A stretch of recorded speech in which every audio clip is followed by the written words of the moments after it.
air traffic control. You're cleared for takeoff.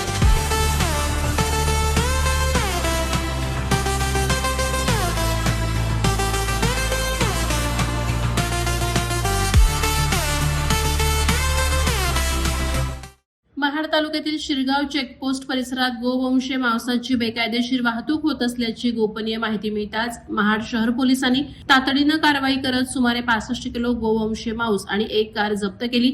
या प्रकरणी दोघा संशयितांविरुद्ध गुन्हा दाखल करण्यात आला। ही कारवाई रविवारी 15 फेब्रुवारी रोजी दुपारी सुमारे 2 वाजण्याच्या सुमारास करण्यात आली। या प्रकरणी प्राणी संरक्षण अधिनियम अंतर्गत गुन्हा नोंदवण्यात आलाय। पोलिसांनी दिलेल्या माहितीनुसार जफर अब्दुल मज्जिद गीते राहणार जुई मोहल्ला महाड आणि शहबाज अब्दुल्ला मुंडे राहणार जुई महाड या दोघांविरोधात कारवाई करण्यात आली।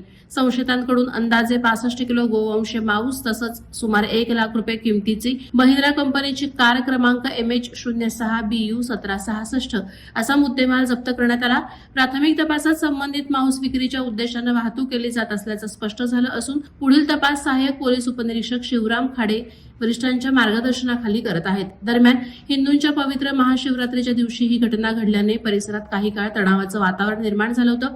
पोलीस कारवाईची माहिती मिळताच मोठ्या संख्येनं गोरक्षक शिरगाव चेकपोस्ट परिसरात जमा झाले होते आणि दोषींवर कठोर कारवाईची मागणी करण्यात आली। परिस्थितीचे गांभीर्य ओळखून पोलिसांनी तात्काळ बंदोबस्त वाढवून परिस्थिती नियंत्रणात ठेवली असून कोणताही अनुचित प्रकार घडू दिला नाही। वादळवारा लाईव्हसाठी अमोल कुमार जैन, अलिबाग।